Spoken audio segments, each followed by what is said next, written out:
Hello and welcome to the latest update from Gatehouse Green Learning Trust. We're here to talk to the Trust Chief Executive, Sarah Baker, whose office is in the historic Ashton Park Gatehouse. We're going to discuss the successes and challenges of the Trust schools over the past year or so and the hopes and ambitions for the future. Sarah, the pandemic has been tough for many people and schools have been on the front line throughout. How have the Trust's 5 schools coped with the difficulties? And what have we learnt that we can take forward? I think as a Trust we've coped really well, and I'd like to take away the things we've actually learnt from this pandemic and these very, very difficult months. I think first of all, community.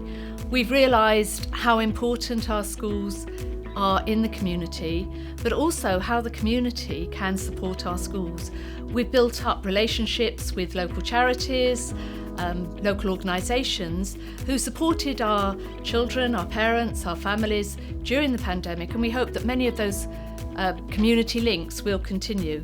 And we know that schools are in a really privileged position to make the links with the community and to sustain them, and to sustain the communities and the well-being of the families. I think another thing we've all learnt is about adaptability. Who would have imagined the changes we've all undergone in the last 18 months or so? And I think what we've learned is that we are resilient. Things can change and life goes on.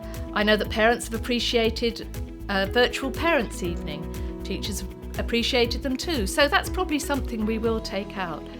I think we've also learnt about the involvement of parents in their children's learning.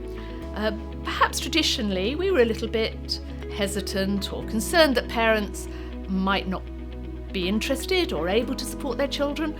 We've realised that actually parents are a really important resource who can support their children's learning and of course can support us as a trust to have the very best outcomes for children.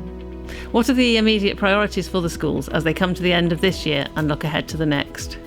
Many of our children have missed out on parts of their learning which are around transitioning, say, from reception to Key Stage 1 or Key Stage 2, and then that big jump from Key Stage 2 to Key Stage 3. Key Stage 3 is a time of learning, and then people have to transition again to Key Stage 4 and Key Stage 5.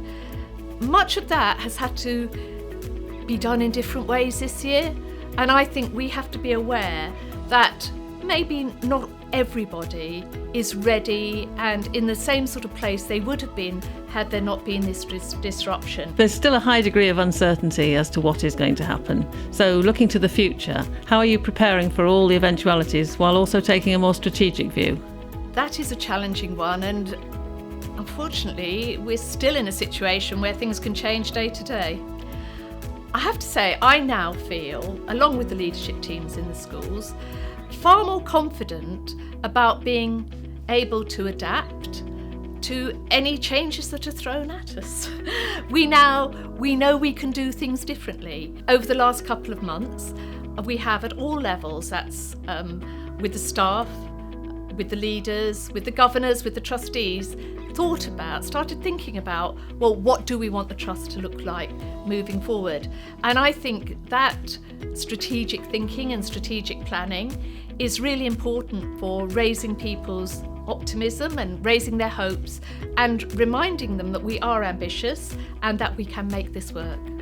We're an inclusive trust, and one of the exciting projects that we've got going next year is that one of our primary schools will become a resource base for students with special needs, and that will be of course beneficial to those children, but also it will enhance the experience, expertise of staff within the trust and within the school to support all our children, whether or not they have special needs.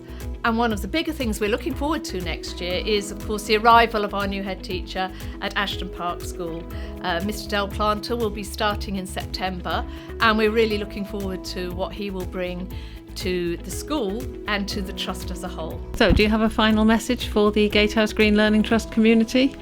Moving on, our trust will be consolidating and continuing to be welcoming organisations, welcoming schools, including all the children and young people who are in the community, whatever their backgrounds, whatever their needs.